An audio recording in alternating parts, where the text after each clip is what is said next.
Welcome, guys, to this week's episode of Heavy Metal Tones with me, your podcast host, Tony Evans. This week, as you would have seen by the poster, the little clip art, it's about my trip through my singles collection. Once in a while, I like to sort of just finger my collection, if you know what I mean, and pull out the occasional one and play it. Now, singles are a bit of a... obviously they're dead, of course, no one buys singles anymore, but even single collection is difficult because people won't spend the money. Like this morning I just bought Zounds first single, which is they're a narco punk band from the early 80s, 81, and I paid 25 Australian dollars, which is about, I don't know, £12, just a bit less than £12 for the single, and some people, or about $30 US, people get really sort of, oh my god, all that money for one song. But it's not really about just having the one song. If you lived your life like that, you just buy Spotify and you wouldn't do anything else because you wouldn't see the value in it. It's not the value of one song. It's owning that moment in time. I've talked about this before on the show. It's just about that moment in time, that time when someone, not you, because I was not old enough to be buying that kind of single anyway. Then I was, but I wasn't buying that stuff. My brother was, and so it's just that snapshot and wanting to own product by your favourite bands. Really, that's what it's about. Anyway, so thinking through my single collection, and I pulled out two. Now, to me, they're not obscure. To a lot of listeners out there, they probably are going to be, and it might open up some doorways to you and for you. So the first one is by a band called Samson. Now, 1 second, take some tea. Samson should be, and it's really cold here, by the way, so if you hear rustling, lots of rustling, it's because I've got lots of layers on it where I record in the room upstairs. At the moment I've got no heating and it's pretty cold. Anyway, so Samson, they formed in the middle to late 70s as a hard rock band, and were sort of taken on into the fold of the NWOBHM movement. I read a really good thing about that. I'm reading a new book at the moment about the history of NWOBHM, which I'm finding. And for those that don't know what I'm talking about, that's the new wave of British heavy metal. So it wasn't a musical movement, unlike the punk movement. It wasn't an idealistic movement as in the hippies.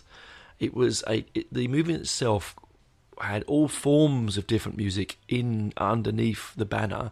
It was more about a lifestyle and a sort of how do I say it? It's like as an admiration for all British, and I say British as the underlining word, movement of music from up north in Newcastle and Liverpool and Manchester, right down to the south and Devon and so on, right across the country and into Wales and Scotland and Ireland. Anyway, Samson, so they formed in the early to mid 70s with Paul Samson on guitar, Chris Amir on bass, and Peter Yupp on drums. Jupp, I think that's Yupp. Yep, that's Yupp. And obviously everyone we know, Bruce Dickinson. Bruce, as they called him in the band. Actually, their first drummer was not, I should say, Paul Yupp. It was actually Clive Burr from Iron Maiden. Well, he was in that band first, and then he went to Maiden.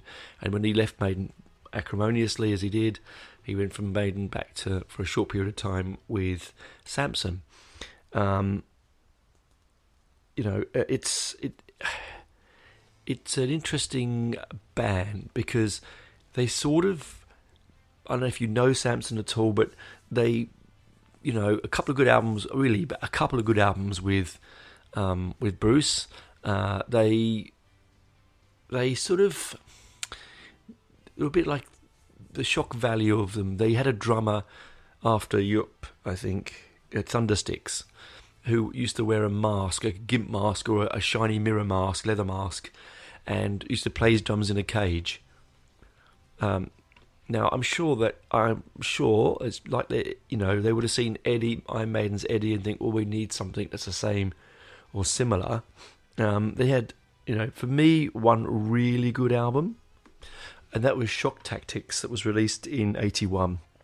I think that's actually one of the pioneering sounds of the NWOBHM movement, actually. I really think that, along with Iron Maiden and Diamond Head's first album, the White Album, the Noise for the Nations. Not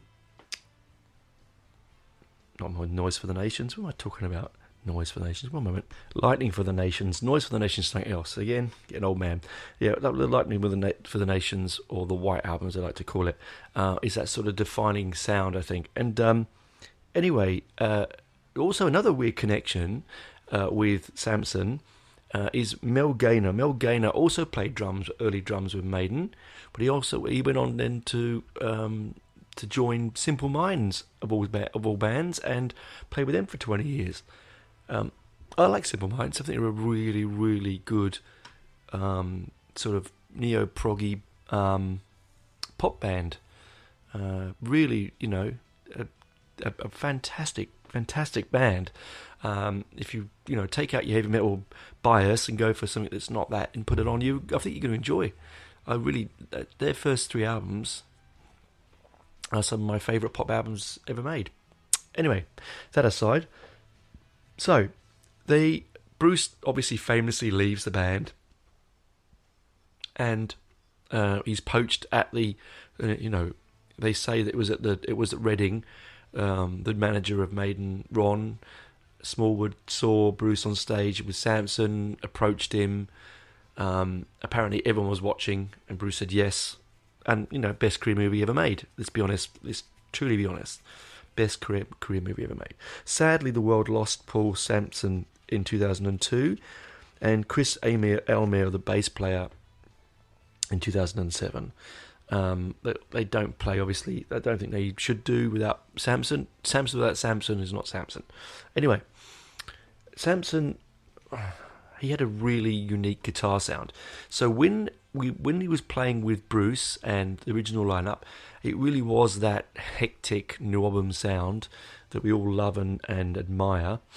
But then when Bruce left, they then employed Nicky Moore, a big unit of a man, basically from a blues background, and unlike Bruce Dickinson, who would put a foil on and épée and do his fencing on stage and all of the dramatics, they still had Thundersticks, the drummer, but they was a bit more. It was a bit more less theatrical. Less NWOBHM, more straightforward hard rock. And I think with the single that I'm about to talk about, I've just got it in my hand here, Samson's Life on the Run. So you hear me tear out the plastic for all you lovers of records. It's a lovely, you'll see in the picture that I've put on my Facebook page. It's a lovely double single with a nice gatefold picture of Samson in the middle doing a guitar solo on one of his signature brandy red or cherry red Gibson SGs. I think it looks like it never had the solid trem on it, so I think it's probably a 71 or 72. Anyway, the first single that comes out, I've got it here, is the lead single off the album, Life on the Run. Now that actually plays at 45 RPM, so the normal standard single speed. And then we flip it over and we have the B-side, which is Driving with ZZ, and that is played at 33 RPM. And then the same other single, we get Bright Lights and Walking Out on You, which is actually a Bruce Dickinson song. It's just a cover version of it with Nicky in this particular album. And the three of those tracks are the ones that are 33 and a third. Oh no, sorry, two of those tracks are live. Let me just double check that which ones are. Okay. Yeah, Life on the Run taken from the forthcoming album Before the Storm, but I believe Walking Out on You and Bright Lights are recorded live on the Mobile One at the East Anglian Rock Festival, Middenhall. Yeah. So there's a couple of live tracks on there, which I think have Bruce on that one. I haven't got to remember if I checked that out. I don't think it does. It might be live without Bruce. It's straightforward rock and roll. The beauty of the thing of that particular product is if I went out with £1 in my pocket in when was it released? 82. If I went out with £1 in my pocket in 1982 and couldn't afford to buy the album, which also came out in 82, which is Before the Storm, which is their fourth studio album, what would I do? You know, I would be like, I want some music, but I can't. I need to get something now for £1, or probably even less. To be honest, in '82, 4 tracks, all 3 of them a good 6 minutes each, all live. You know, brilliant. You know, and that's the sort of beauty of what we have with record buying, and particularly singles. Yes, some of the singles towards the late 80s, early 90s, when they were still being produced, were atrocious. You know, you could almost see through the vinyl. They didn't care. It was just throwaway product. And to some extent, the singles are throwaway product. Their way of getting the record companies or the radio stations to play your singles, your music. You would deliver singles to them, and they would play them. And if you're lucky enough, like me, and I've been collecting since I was 10, so my collection is getting on to the gargantuan size, unfortunately, taking a lot of room in my house. You just sort of you want it's a space saving thing. Unfortunately, with singles, it takes a lot of room up. But hey, you know, I takes the risk on that. I don't care really. The band also sort of formed actually sort of 73 to 74 by like sort of semi-punk band by a guy called Purkis. It was the Hot Toddies, they were called. And then that sort of evolved and moved into the 77 when Samson made Samson, and of course History is then made. It's one of those forgotten bands, you know, in the history of heavy metal. You glance across the family trees and you go Black Sabbath, Iron Maiden, Judas Priest, Saxon, Diamond Head, Venom. You know, these are the names that rose to the top of the cream, of top of the milk of NWOBHM, right? They were the top of the tree. But there were a lot of bands like Samson who released some fantastic product. And like it's like there, I absolutely love this single. I picked this single up about 6 years ago for $8. And honestly, I don't think I could have asked for a better $8. You know, 4 tracks, beautiful product, piece of history, bosh, right? Fantastic. Now, coming to the end of side 1 today, which is Samson, I'm going to go and warm my tea up, get another cup, and when we get to the other side, we'll pop over and talk about Witchfynde, and their initial and very important single, Give 'Em Hell. Anyway, that's enough of me jibber-jabbering on for side A, and I will talk to you and see you lovely people on the other side. Enjoy these messages from capitalism and might go out there and buy what they tell you to buy. Okay, bye guys.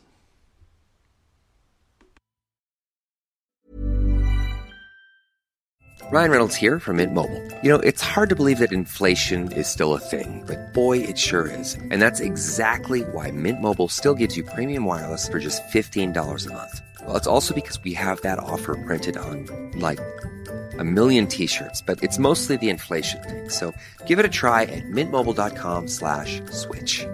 Upfront payment of $45 for 3 months required. New subscribers only. Renew for 12 months to lock in savings. Additional taxes, fees, and restrictions apply. See mintmobile.com.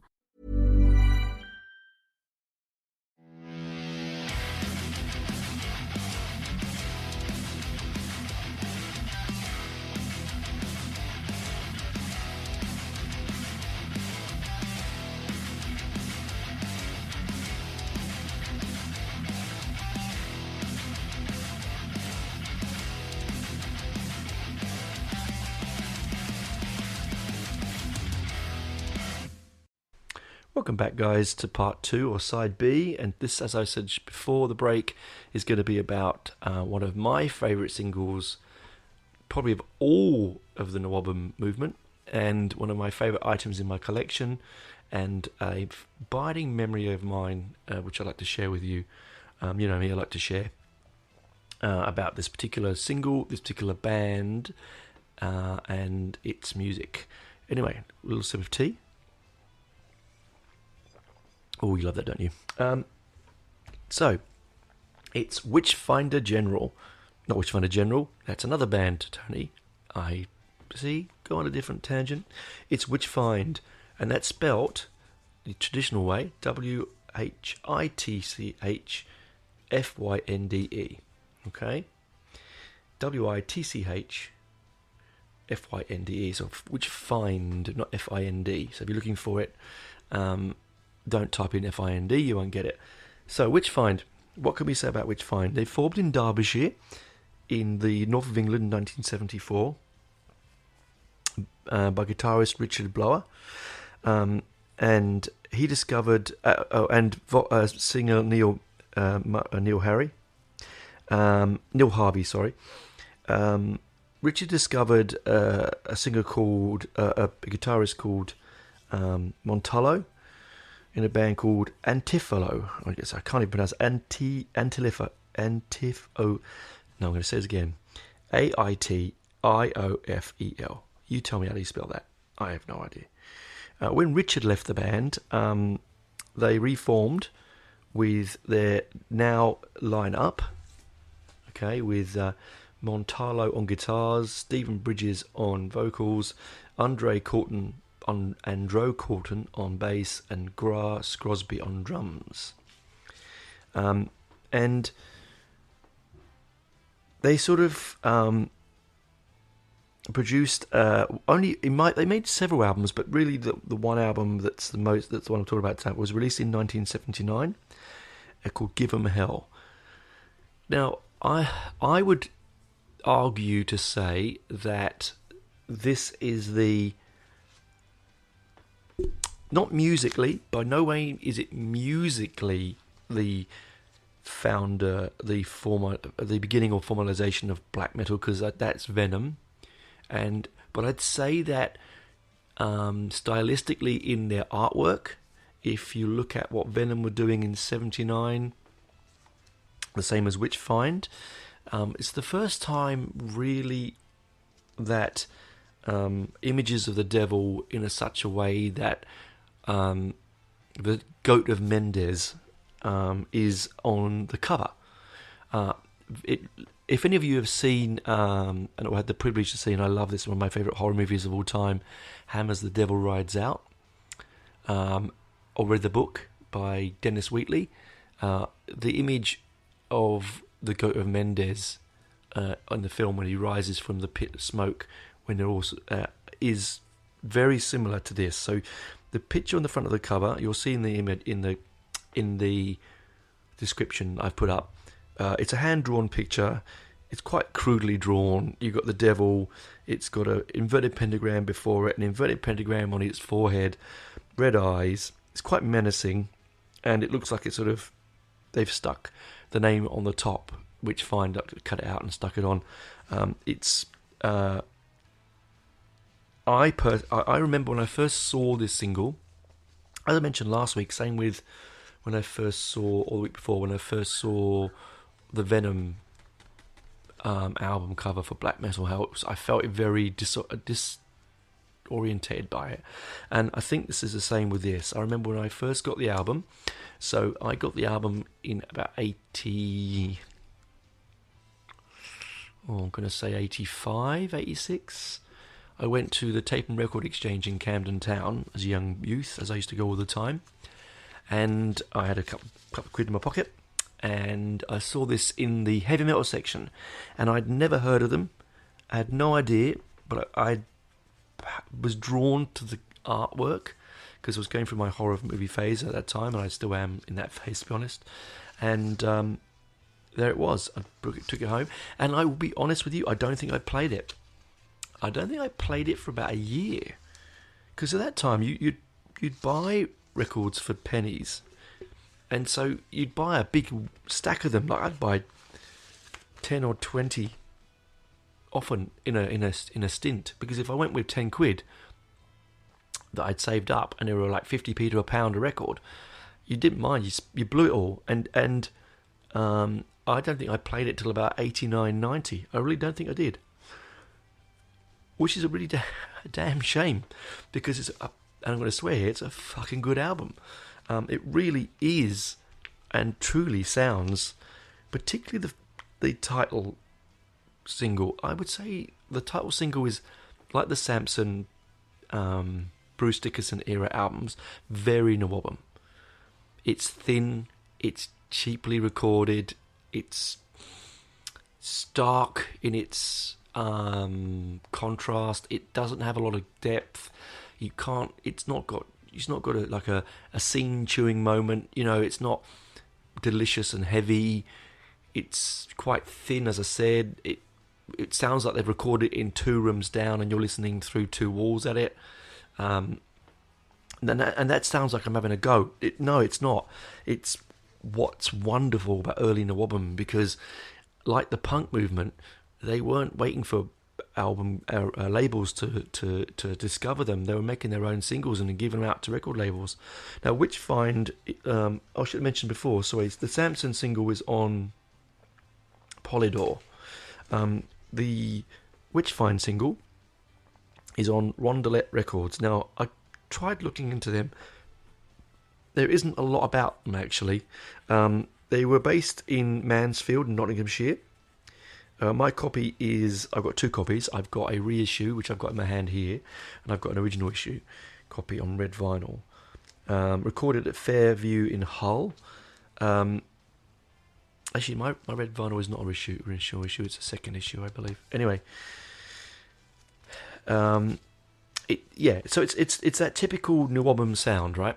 But it's got that wonderfully joyous moment where you have to sing along with the chorus.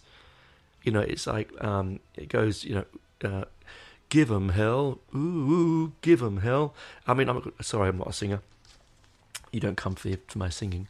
But Stephen Bridges, who didn't last long in the band, to be fair, he does give it a really good go. You know, where a lot of bands had, you could see the derivation and the not derivation, the point at which these bands were born musically most of the time. You know, Diamond Head, a Led Zeppelin. You know, Praying Mantis were more your sort of your Bostons and your American sound. Def Leppard was definitely a blues-driven originally, and very American sounding. Maiden were Maiden. I don't think they really one of the only bands. Oh yeah, no, more like if you can think about it, they're more like your Yeses and your Genesis and your Jethro Tulls, and of course, you know, Judas Priest is Judas Priest. They're Led Zeppelin originally and then changed completely. Either way, it has that real fun sing-along single, right? The B-side, Getting Heavy, it says what it says on the packet. It's quite a good, chuggy, heavy, you know, enjoyable song. It's not, I mean, not memorable, not like Give 'Em Hell, which is extremely memorable. And the artwork, you know, is identical from the cover to the single. It's just, yeah, Tony. They became quite famous within the movement and around the UK and also in America. I know that Lars Ulrich cites them quite a bit, and so does Hetfield. But they got on the Tony Vance radio show, Friday Night Rock show, which I used to listen to religiously. Justin and I, religiously. I'm saying we would, not that we went anywhere, God, we wouldn't go out on Friday nights. We were poor young Londoners going out on Friday night. But we'd stay home and listen to the rock show on Radio Night, on BBC Radio 1 with Tony Vance. And he really got into them. He also loved his Marillion, which is a good thing. And they toured quite a bit in 1980 with Def Leppard. Obviously, Def Leppard went on to be one of the biggest bands in the world. And sadly, Witchfynde disappeared into the ether. Now, you can still see Witchfynde because the bass player has his own version of the band now. Any of the original members are there, of course, but he's very keen on reissuing the album and the single. I think I got the single directly from him, the reissue. I think I got it from him. I did. Nice guy. And I think he's looking at reissuing the albums, particularly Give 'Em Hell, which is so hard to get hold of. I don't have my original copy anymore. Sad story about that, actually. I left it at a party. And it was and I don't know whether I was so drunk I didn't bring it home, or I got off with someone, therefore I didn't bring it home, or someone nicked it, or all three are the same. All part 1, 2, and 3 could have been the outcome. I do remember waking up next to someone dubious. Sorry, I scratched the beard. Sorry, dubious is the wrong word. It's like drink and music, and I was young. We all were young once, weren't we, eh? Anyway, that aside, I remember she was hairier than I was. Yeah, that says something. Yeah, I did the walk of shame, guys. I really did. Oh, God. Anyway, we all do strange and naughty things under the influence of alcohol and heavy metal. You don't need to know about that. Anyway, so back to the music. You can go on Spotify and you can get Witchfynde. So let me have a look. Let's see. I'm looking as we look. This is wonderful podcast research as we speak, live research. I'm sure I was listening to this on. Hang on. Yep, there you go. Here we go. You can get a couple of their albums are on there actually. Let's have a look. You've got Give 'Em Hell from 1980. You've got Stage Fright from 1981. Cloak and Dagger in 83. That's the one that a lot of people know because that's the one they reissue a lot. A Lord of Sin in 84 and The Witching Hour in 2001. And they did actually release one in 2008 called Play It to Death. But personally, you're better off going with the first two albums, really. I don't know Stage Fright that well. I love the cover. It's got Moon Magic on it, which is actually a really good track. But, as I said, you can get it on Spotify.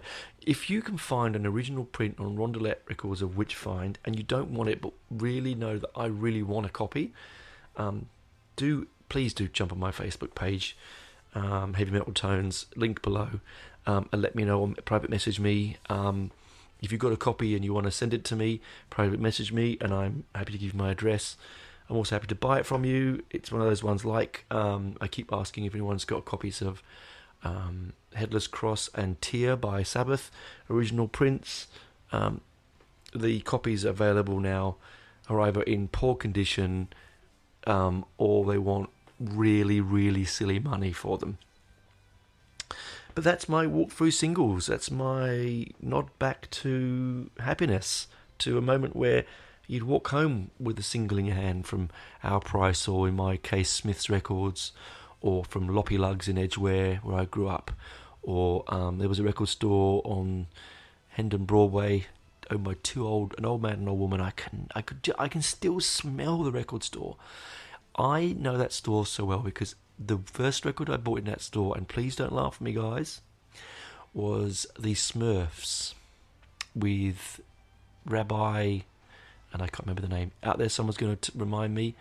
Anyway, it was a Rabbi, and it was the Smurfs, and I was like 6. I didn't buy it with my own money because I didn't. As I told you before, my first record was The Who, but my brother Andrew bought it for me because he was buying. What was he buying? Ah, yes, he was buying Genesis's "Selling England by the Pound," life-changing album. Life-changing album for me when I finally put that on. I've talked that before, but anyway. And in fact, I'm going to see Stephen Hackett in June in a few weeks' time at the Enmore Theatre in Sydney, and he's doing the entire. He was a guitarist for Genesis from the third album through to. He left at just before Trick of a Tail. Wind and Wuthering he was on. Anyway, I'm Trick of the Tail, sorry. Wonderful guitarist, invented tapping. So when people say, oh, that was invented by Eddie Van Halen, yes, he absolutely took it to stellar and semi-orgasmic speeds, but that whole idea of tapping the fretboard with your finger and pulling and tapping on and off and using your semitones and your that was all Stephen Hackett. I'm sorry to say, if all those people out there were shaking their fists and grinding their teeth and going, "No, Eddie!" I love Eddie Van Halen. He's one of the greatest guitarists to ever live. Sad, God rest his soul. But no, definitely. Stephen Hackett. Anyway, I sidetracked again, didn't I? So, memories of buying singles. I really hope that you guys out there of my generation can have those memories. I'd love to hear from you, your memories of buying singles and 12 inches if you could afford them. And all the wonderful permutations that came with singles. Coloured vinyl, shaped vinyl, 12 inches, slow speed, double A sides, one-sided. I've got lots of one-sided ones that were signed on the B side with no tracks on it.